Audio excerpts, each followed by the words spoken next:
What if the thing you're searching for isn't something you need to force, but something you need to allow? Hi, Sparkles, and welcome back to Intuitive Wisdom. I'm your host, K. Margaret Solorio, and today we're exploring a topic that I think so many of us are craving right now: flow. Not hustle, not pushing, not trying harder, but flow. That feeling of being fully present, connected, inspired, and in alignment with something deeper within yourself. And if you're anything like me, you may have experienced moments where everything seems to click. Ideas arrive effortlessly, decisions feel clear, you feel connected to your intuition, your creativity, and your next steps. And then there are other times when we feel stuck, disconnected, overthinking, hello me, trying to force things into place. So how do we create more flow in our lives? And perhaps more importantly, how can flow become a habit? Well, today's guest believes it can. Joining me is Laurie E. Smith, author of The Flow Habit, and a trusted voice on creativity, intuition, and flow. Laurie specializes in helping people awaken their unique gifts, connect more deeply with themselves, and create lives that feel aligned, meaningful, and inspired. In this conversation, we explore what flow actually is, where that concept originated, and why it's much more than a fleeting feeling. Laurie shares how flow is a biological function available to all of us, why courage is often required to follow our intuition, and how small, intentional steps can help us reconnect with our true selves. As a Reiki Master, Feng Shui expert, meditation teacher, and guide for thousands of people seeking more meaning and alignment, Laurie brings both wisdom and practicality to this conversation. And one of my favorite takeaways is this: flow isn't about becoming someone else, it's about returning to who you truly are. So if you've been feeling stuck, searching for clarity, questioning your next step, or simply wanting more ease and inspiration in your life, I think you're going to love this conversation. So here we go, episode 244 with Laurie E. Smith, author of The Flow Habit. Welcome to Intuitive Wisdom, a space where insight meets energy and intuition leads the way. I'm K. Margaret Solorio, author, Angel Reiki Master, biotech graduate, and a guide for those seeking alignment in their home and life. Whether you're navigating change, clearing emotional clutter, or simply craving clarity, Intuitive Wisdom invites you to slow down, tune in, and rise into your authentic self. New episodes weekly. Come home to your own knowing. Well, Laurie, thank you again for joining me today. How are you? I'm great. How are you? I'm doing well, and I'm very excited for this conversation. I have no doubt we're all going to learn some pretty great stuff from you. I'm excited too.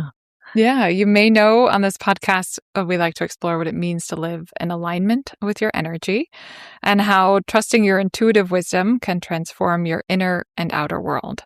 And so I was curious if you could share with us a time when your intuition nudged you to do something unexpected. I love this question, and this is so at the heart of what I do as well and strive to do in my own life, as well as, creating a safe space so my clients can do this as well.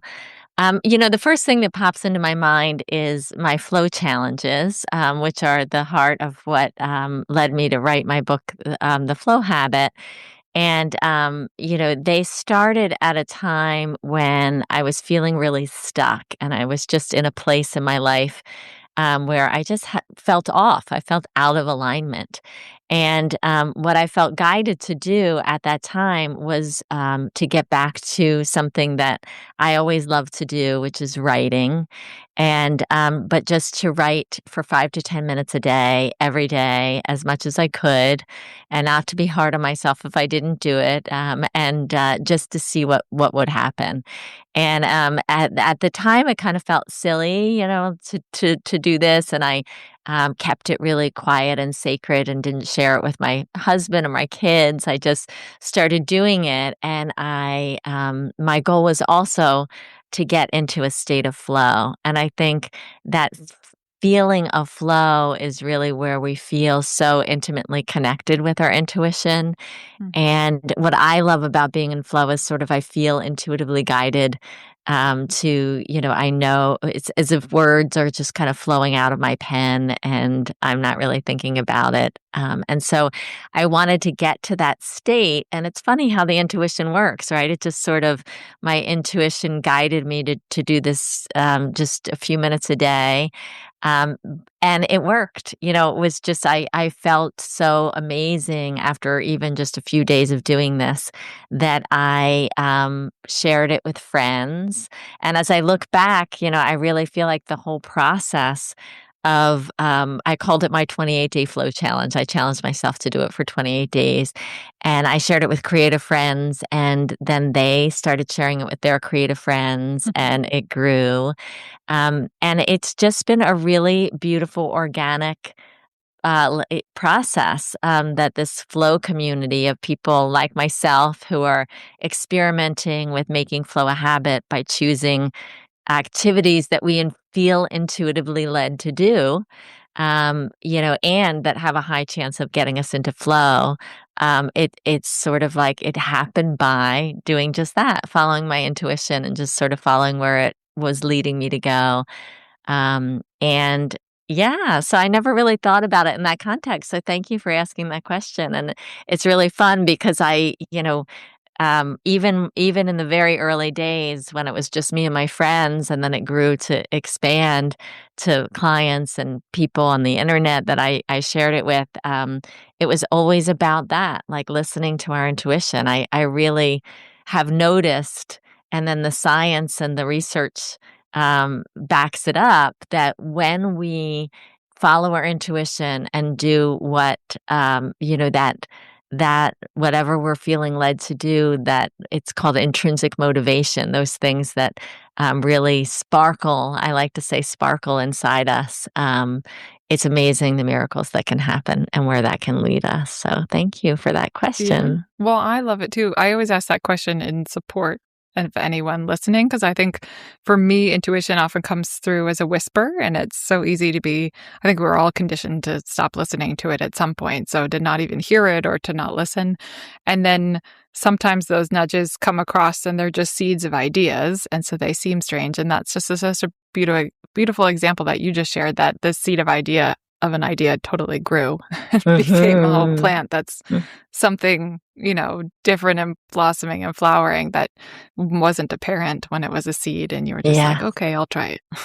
Exactly. Yeah. And sometimes I find it takes so much courage to follow Yes, those that little too. whispers, especially when they don't seem to make sense. And especially when the outer world, they don't match up with what, the outer world is saying, or what feels, cool or, whatever, acceptable or, yeah, one of the moments in that process that took the most courage, and it was an intuitive nudge, was to share my what I was doing, what I called my 28-day flow challenges on social media, and to share it specifically with Facebook. Now, Facebook is a place where my Facebook is mostly just for personal.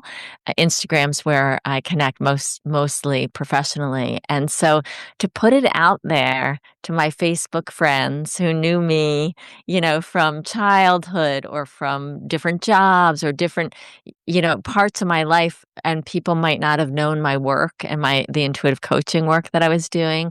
And even just, I was really, as I was doing it, I was really committed to staying with, I call myself a recovering perfectionist. And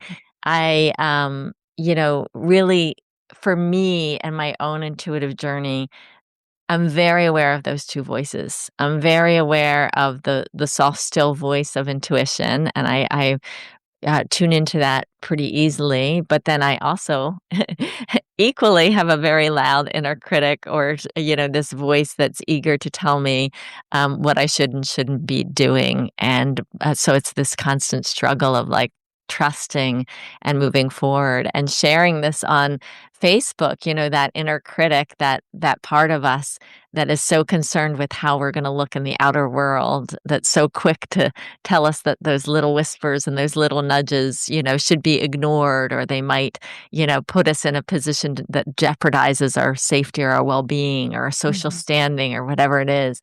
But I pushed past that because this intuitive guide was sort of saying, put it on Facebook, put it on Facebook. And I just would handwrite questions. I did, as the flow challenges evolved, I started writing emails that went out to the community every day, and I'd do a word of the day and a question of the day. And I would just handwrite them on index cards, so they didn't look very professional, and they weren't, perfect and manicured and all that. And I put photos of those out on Facebook, and I was amazed and so surprised by the people that showed up that wanted to join in, people I hadn't heard from for decades, who wouldn't have even thought. And so I continually learned through that process, and ultimately led to the writing of my book, The Flow Habit, that it's like so important to push past that voice,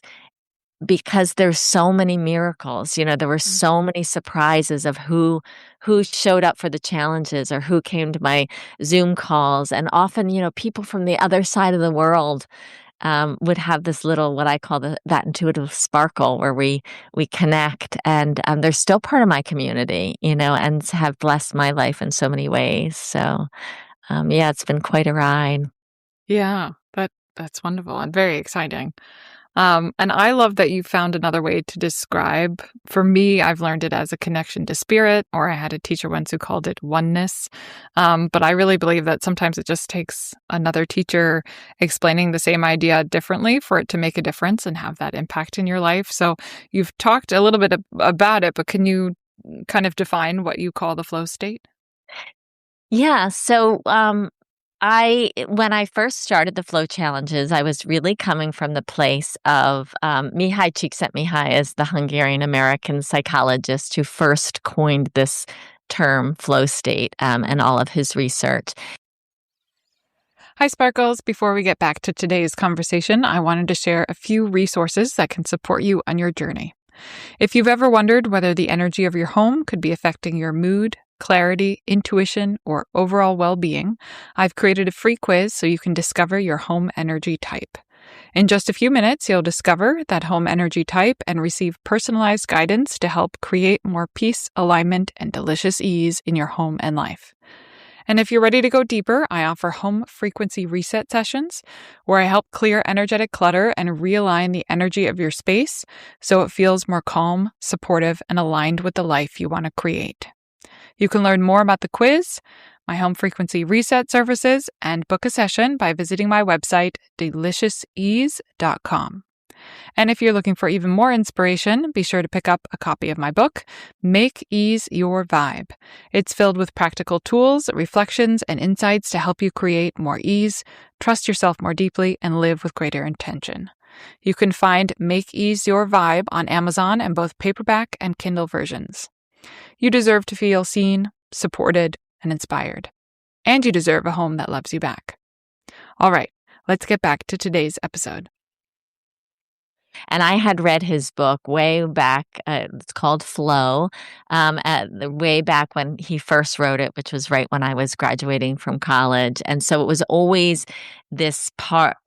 I always had this awareness of what flow is. And when I say flow, I mean based on his definition, which was, we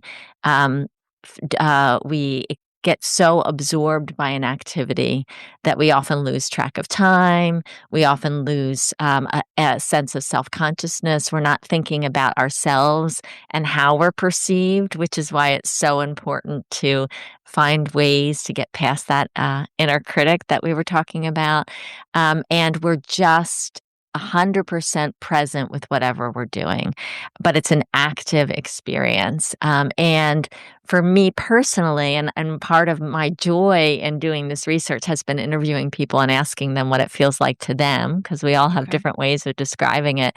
But for me personally, it just feels like I drop into a deep, deep deep sense of peace that goes beyond words, and where I know if I'm doing it while I'm writing, I know what words to say, but they feel like they're coming from this space within me rather than in my mind. I'm not thinking them before I'm writing them. Or um, if I fall into flow when I'm having a deep conversation with someone, it's like there's just this circle of flow between us, where I just know what to say, and it seems like they're right. I just feel met and held and understood, and like we're connecting on a really deep heartfelt level. Past that, I wonder what they think of me, but just as if we're almost one.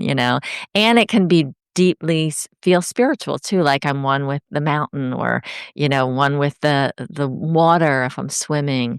But what I absolutely love about flow so much, and what makes me so committed and passionate about this work, and why I'm trying to spread the word as much as I can about flow, is because it gets past the words. Like what you were saying, we all have different words for this feeling of oneness. And what I found is I've been studying for 25 plus years, lots of different modalities. So I'm a Reiki master, and I'm a certified Feng Shui consultant. And I've studied meditation with lots of different teachers and lots of forms of energy work.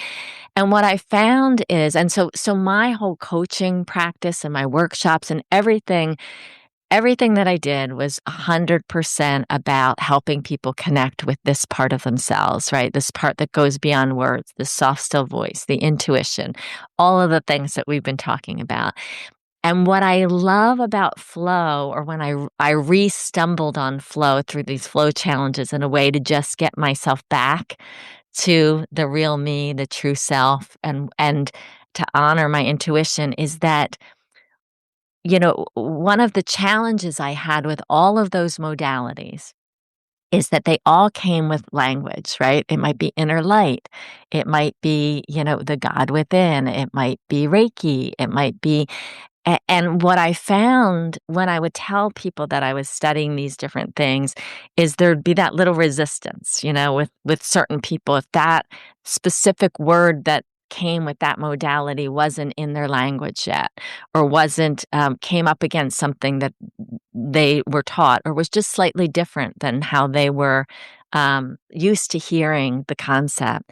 And the reason I'm so passionate about flow is it goes past all of that, because flow is actually an innate biological experience. So and it's not something that was made up by a human with steps or symbols, or, and not that there's all of that so beautiful, and all of these modalities have helped so many of my clients and have dramatically changed my life.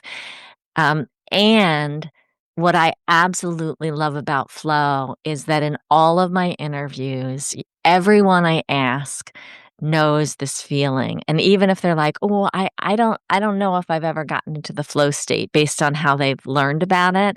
But then the more I talk with them about it, it's just that feeling you get when you're so into doing something that you lose track of time. And they'll be like, oh yeah, I get that feeling when I'm folding laundry, or when I'm organizing cabinets. Or another person, said, oh, I get that feeling when I'm listening to music on a beach. I know that feeling. And we all know it, because it's nothing that we had to learn. We've been experiencing this since we were little, and kids are actually better at getting into flow than adults, because it's easy for them. They don't have that loud inner critic yet of right and, the way they're supposed to be, so they can just be. And so that's what makes me so enthusiastic, because finally I have a way to help uh, create a safe space for people to connect with that part of themselves that is completely detached from any human crafted way of describing it, or human. There's no requirement. There's no human developed steps. It's biological. It's innate within all of us. And so for me, that universal, that flow is actually a biological function like breathing. We can talk about, how does it feel to breathe? Have you ever thought about how it feels to breathe, and how do you breathe? And what is that, how does that work for you? And it's all of a sudden we can have that conversation with anyone from any culture, from any belief system, from any language. And and we're all talking about the same thing, and we're all, so for me, I just find that so powerful. And I also love that there's so much science behind it. And so like I get into flow learning and studying, and studying science and reading peer-reviewed journals. And so my book is filled with footnotes and, data that backs up all the different ways that we can access flow, and just sort of points to this, that it's so healthy for us. It's so absolutely healthy for us to be in this state. And like you and I have been talking, and it gives us a direct route to that intuition, right? That soft, still voice where when we're in flow, we're not even really thinking about what our intuition is telling us. We're feeling it and we're just following it in the moment, even if it's just where our pen wants to move, or, where our body wants to move, or what words we want to say. It's this non-thinking state, intuitive state, which is just so, so beautiful and so healing to experience, right? We Yeah. just feel better I love after. the imagery of flow as well, because for me, flow Mm. really makes me think about a stream or water running, and there's relief in that I don't have to create the environment or the situation or the action that leads to flow. It feels Mhm. like flow is, and I just have to get myself over there. I And love that. there's relief in that for me. Um, and I'm curious then, in making your book's titled The Flow Habit. So in making flow a habit, do you find it's making just space and time for that activity to allow yourself to connect? Or is it more active in making it a priority or doing certain actions? How do you make that part of your day daily? Yeah, well, just like habits become ultimately who we are and kind of can trickle out into our lives. That's sort of the way I see flow, is that like any other um part of our life that we create space for, it has a way of taking over and becoming our identity and sort of becoming the way we see the world. And so I think it can, the way habits are formed in our brains starts with baby steps.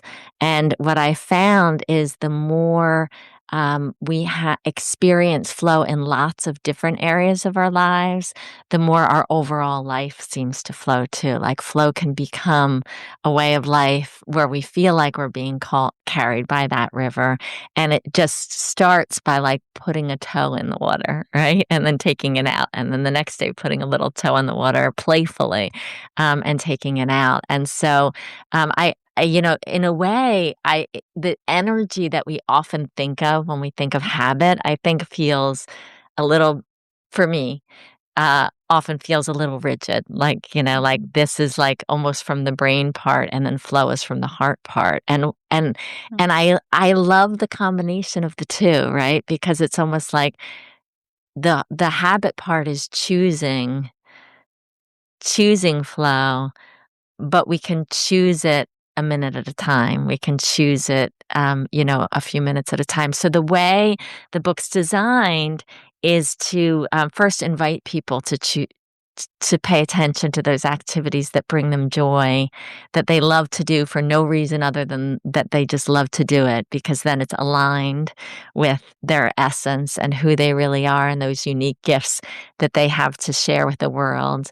And so there's that, but then also it really looks at this bigger picture of flow and how invites the reader to uncover their own unique formula for flow in lots of different areas of their lives and create flow as a habit in lots of different areas of their lives, leading to that overall feeling where we just feel like even if we're not in a flow state, all the time, we kind of feel as if we are being intuitively led from one synchronicity to the next, or from one everyday miracle to the next. And I think, I think that happens when we align we align our inner with the outer and sort of accept that we're all flow beings.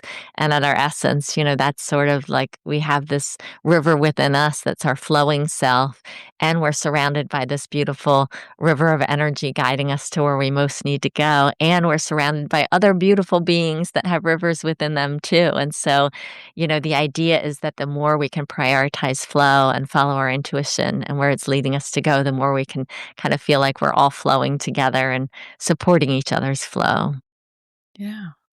I'm curious, can we still join? Do you still do the 28-day challenges? Yeah, so those were so powerful and helped so many people all around the world that I said then, and I am sticking to my promise that I will always, as long as I can, offer them for free. And so what I've done now is created them as a self-guided flow challenge. So you can go to my website, which is lauriesmith.com, LAURIESMITH.com, or theflowhabit.com will also take you there. And I have a subscription form, and you just check off self-guided flow challenge, and that will get you the daily emails with the word of the day and the question of the day and guidance on how to do this. And for those people that don't want to get a daily email, there's a lot of information in my book about this and a lot of support as well. But also you can just do it yourself, experiment with doing a 5 to 10 minute activity that brings you joy, that has a high chance of getting you into flow. And the real important piece of this, and I think why this works, is because the framework around it is soft. And there's something, and I have a whole chapter on this in the book called The Flow Mindset. And the flow mindset is being really soft and fluid and flexible and doing whatever we can to turn down the volume of that inner critic, or that part of us that wants to be rigid. And so if you skip a day, it's okay. I always say, and if you choose one activity that feels really right for the 28 days, and 14 days in, you're like, you know what? This isn't doing it for me anymore. I want to choose a different activity. That's okay. And, it's all about the softness of honoring our intuition as we go, because that's how we learn how flow really works. So it's that combination of choice and, showing up for ourselves and honoring our intuition through baby steps, and also um, doing that with this energy of flow, which is sort of a soft, flowy energy. That's wonderful. And of course, include all the links in the show notes for the episode. Is there anything else you would like to add today? No, mostly just encouraging listeners to trust themselves and just know that if they're getting a little nudge and it feels silly, or they're not quite sure why, or that they have that voice in them that is questioning, to know that we all have that voice, so they're not alone, and to keep moving and flowing forward, and that great changes can happen when we do something just a few minutes at a time, and then a few minutes again. And with baby steps, it's amazing what can happen. I love that. I absolutely love that. And you had mentioned your website. Is that the best place for people to connect with you and follow your work? Yeah, so all my information is on my website again, which is Laurie Smith, LAURIESMITH.com. I'm also on Instagram. That's my primary place. I just started a Substack account, and I have my own podcast called The Flow Habit. So if you type in Laurie Smith Flow in Google, or The Flow Habit, you'll get all the information too. Perfect. Well, thank you so much. I really appreciated our conversation. Yeah, thank you for having me. This was fun. Hi, Sparkles. 3 thoughts that really stuck with me from this conversation. First, I really loved Laurie's perspective that flow is available to everyone, not just a select few. I think this comes up over again in a lot of our conversations about spirituality, about being a medium, about meditating, about whatever that connection is. Just, again, another perspective that it's available to everyone and is for everyone. I also appreciated her description of flow as a biological function. I feel like this is really another facet of the same conversation, but that means it'll land differently and it'll help more people. And I liked the idea of coming up with a word to describe that connection to your higher self, to spirit, to oneness, to all the different words we've used. And flow, this imagery of, this stream of wellness or life, life force running through you, and just this flow that makes it accessible to everyone. It takes away that human construct and any conditioned or learned heaviness that we have with other words that come with spirituality or religion or other constructs through which we learn about the energy and ourselves as energetic beings. So I loved that flow is accessible. And lastly, I really appreciated her example of trusting your own intuition. A lot of this is exploration to encourage you to hear, to recognize, to listen to your own intuition.